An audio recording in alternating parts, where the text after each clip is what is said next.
People of Reddit, what was your near-death experience? 1.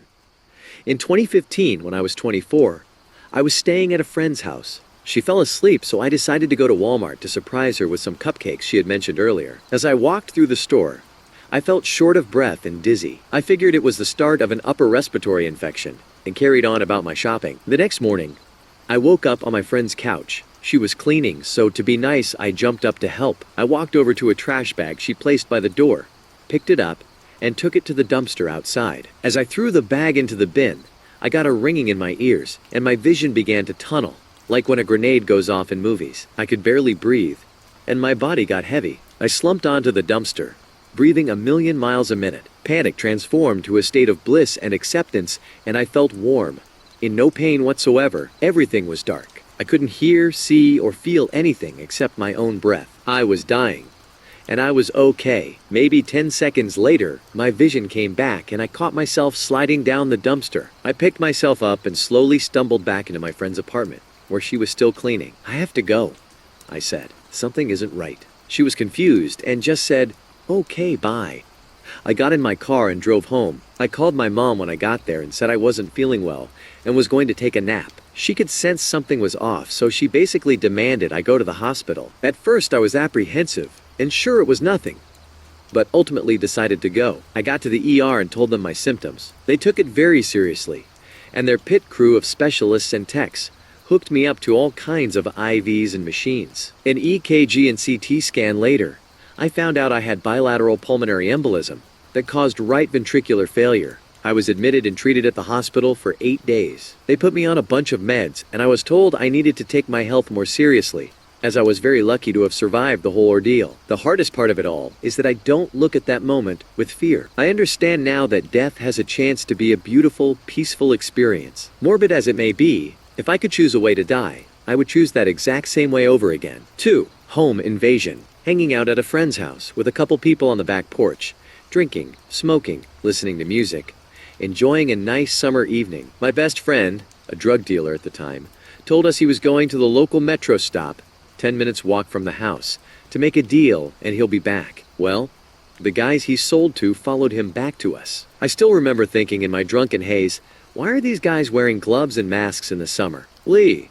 I look at their hands again and both guys have pistols. They had us all lay face down on the porch. They grabbed our phones first, ran our pockets, missed my car keys, thank God, which was parked in front of the house. They were pressing the shit out of my friend, pistol in his face, screaming, "Where's the rest of the money?" and dope. He was being honest in telling them the half ounce and couple $100 was all he had. I thought they were going to kill him right then and there. While we were laying there, one guy tells us, "You are all going to die tonight." I believed it and came to terms with my shitty death pretty quick. They finally told us to count to 100. And then we can get up. I had nightmares for years of people chasing me wanting to kill me. Don't hang out with drug dealers, y'all. 3. I was present at a mass shooting. I was on a first date at a bar in the hip district of my hometown. We were sitting on the patio that faces the busy street, and we were people watching. It was almost 1 a.m. on a Saturday night. The date was going well, so I just went for it and gave the girl a kiss. We were both getting hungry, so I asked her if she'd like to grab some tacos at the cart that was directly across the street from us. She looked me in the eye and said, "Let's get out of here and just go back to your place." In that moment, that's all I needed to hear, so I went inside and paid quickly. My receipt said 1:02 a.m. We left and started walking down the street to my car, heartbreakingly. At 1:06 a.m., a gunman, covered in body armor with a semi-automatic weapon, emerged from a nearby alleyway and opened fire on a group of people.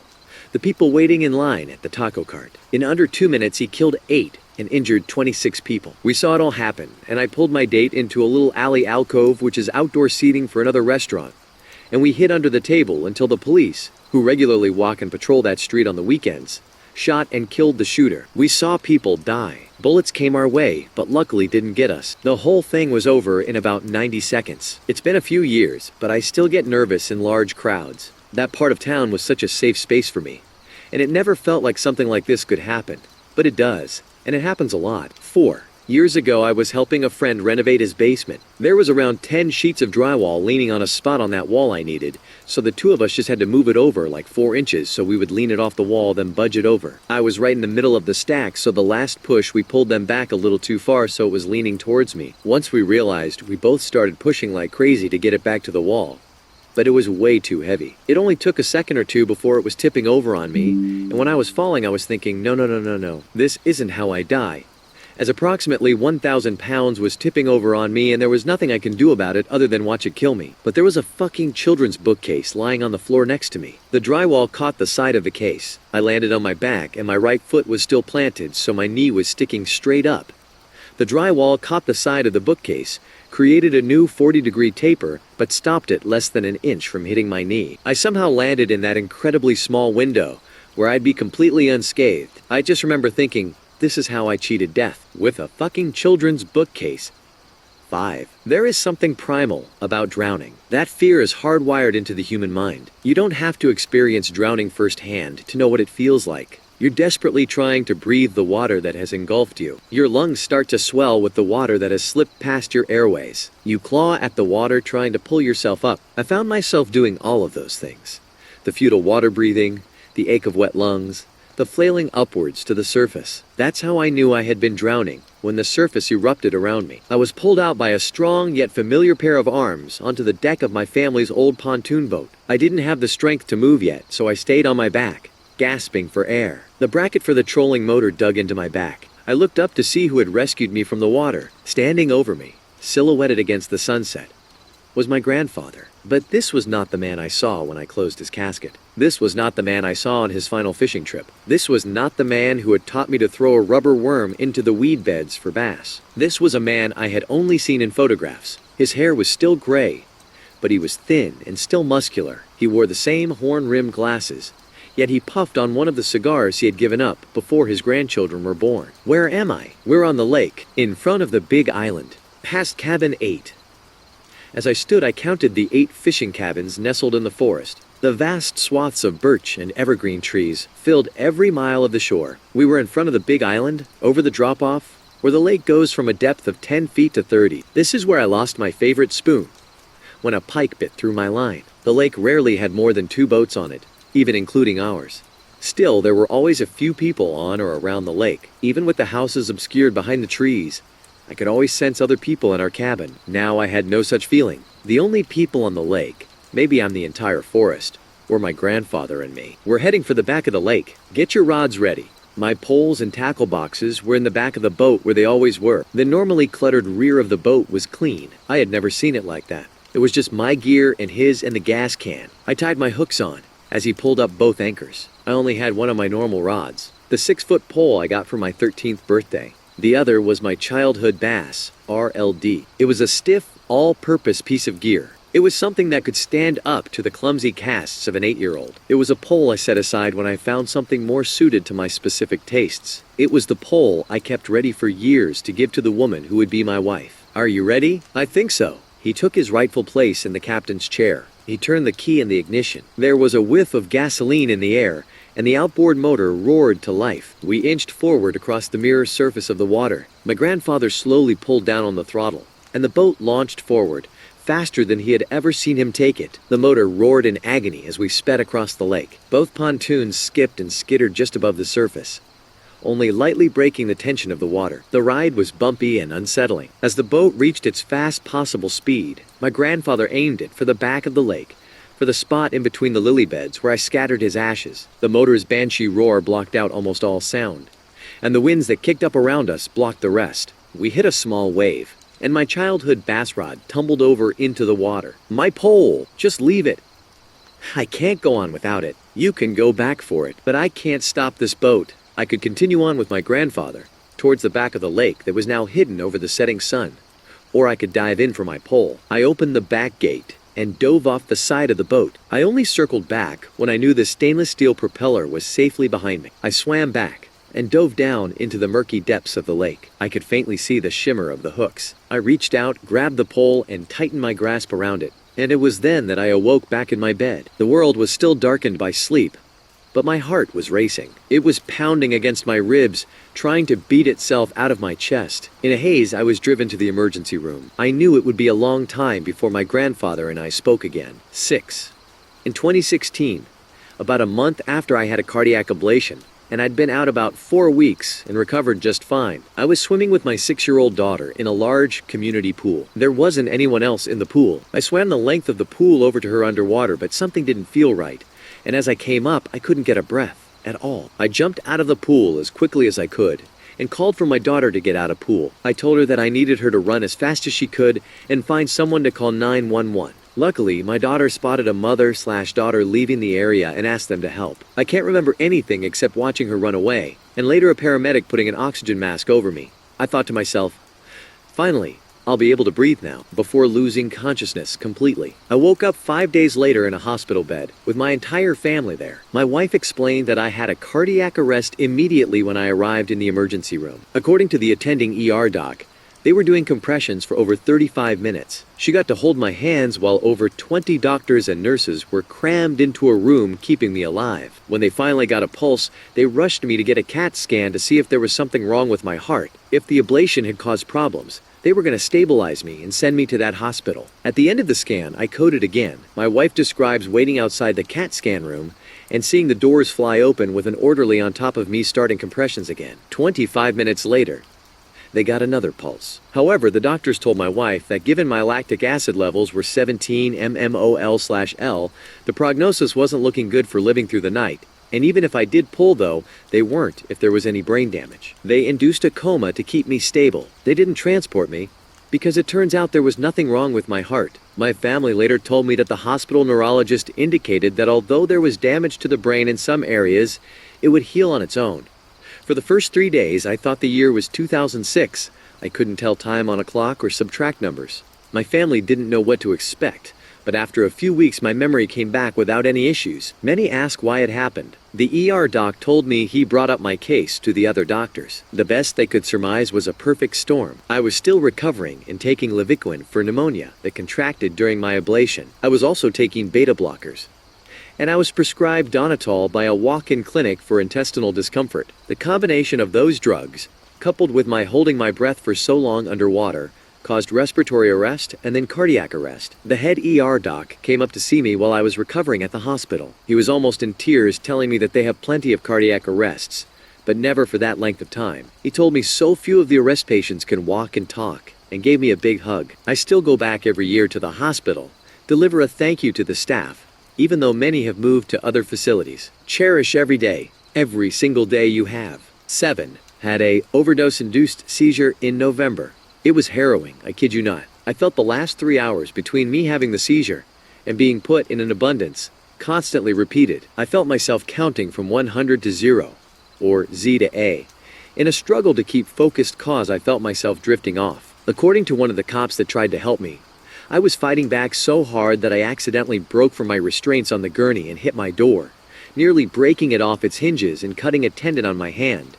I now have numbness on a specific part of my fingers due to it. I still to this day am traumatized, especially since I was purposefully drugged by a Tinder date no less. The only thing I fully recollect was that once I made it to the hospital, there was one nurse who sat with me the whole night, and according to her, I would occasionally wake up in a shock and repeat specific things that happened that night, as if I was subconsciously trying to make sure I was fully aware and okay. I did it like over 6 times throughout the night. Once I was completely okay, I went home alone via Uber, threw up pure black gush which scared me, sat down on my table, looked up what happened to me, and passed out at 5 a.m. Legit the most harrowing experience of my life. I now have sworn off touching drugs of any kind. Even though I know it wasn't my fault, I am still horrified. 8.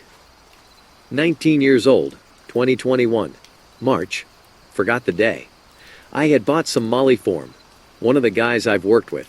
I was going through some things, missing my ex, scared I wasn't going to get my associates, depressed, etc. So like the idiot I am, I took exactly 1 Molly pill while talking to my friends on Discord. 5 minutes went by. I don't feel anything. 30 minutes later. OMG yo, this is amazing. I feel so good, as I'm texting all my friends about it from the excitement. So 30 minutes go by. and it is around 10:40 p.m. Things go really downhill from here. As I'm listening to my friends, my heart begins racing very rapidly, and I mean hard. I pull out my heat rate monitor app. My heart is having trouble keeping a pace from between 80 bpm to 110 bpm. An unsettling, eerie panic settled in. I tell my friends that I'm not feeling good and that my heart rate is very fast. They tell me to call 911, and I'm asking people if I should, but I didn't want to get in trouble. But I also didn't want to end up on a news station being a boy who died from drug overdose. I knew exactly what it was.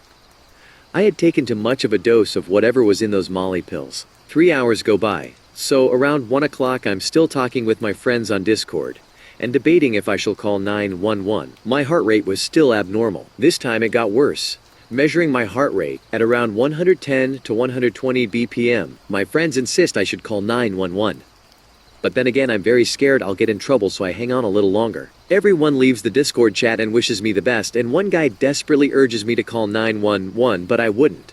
He then leaves too. I'm now left all alone to my thoughts. This is when it settled in that I am going to die. So I kick back with a racing heart and my thoughts swift through my head, and I start to rethink my life choices and how ashamed my parents would be if they saw me dead, all because of a stupid OD on Molly. It is now 2 a.m. I tell myself I might die here tonight. If I'm going to die, then I might as well turn on some peaceful music to help ease my thoughts. I turn on relaxing live music on YouTube, listen to that while my heart is still beating fast, praying to God that He would forgive me for this, and not to take me yet, because of my stupidity. I tried to relax my mind, hoping it would calm me down, as anxiety was making the situation much worse. After about another hour of that, it was time for bed. Hedi. I laid in bed for the rest of that night, heart racing from 80 to 130. I never slept that night. I stayed up from 10 p.m. to the next day.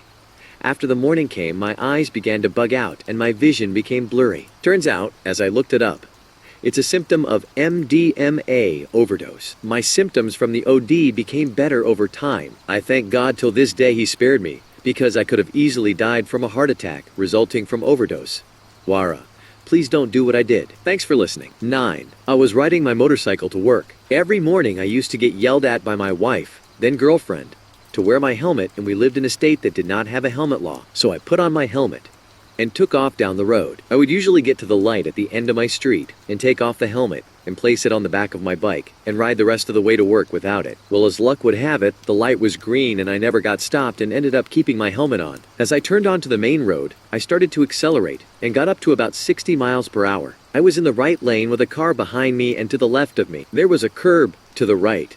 And I had reached an intersection that was notorious for accidents, because there was no light at the intersection. As I approached the intersection, I saw a large SUV make a left in front of me, and it had plenty of clearance, and saw no reason to slow down. Unfortunately, behind that SUV was a small SUV that made a blind right-hand turn. The first SUV cleared the intersection, but the one behind it noticed me in the lane going 60 and froze in place. I had nowhere to go. I remember every millisecond from that point on. Everything slowed down so much that it felt like an eternity. I couldn't stop in time. I thought about laying the bike down, but I was worried about getting myself pinned under the SUV. The curb was to the right, the car was to my left, and the car behind me I thought was going to pin me between it and the SUV. It was at that point I told myself to just go limp. I hit the SUV, and the highway bars on the front of my bike bent in. My boot caught the heat vents on my engine, and I went flying. When I was ejected, my tibia shattered and compounded through my boot and through my ankle. I went flying through the air and landed on my helmet,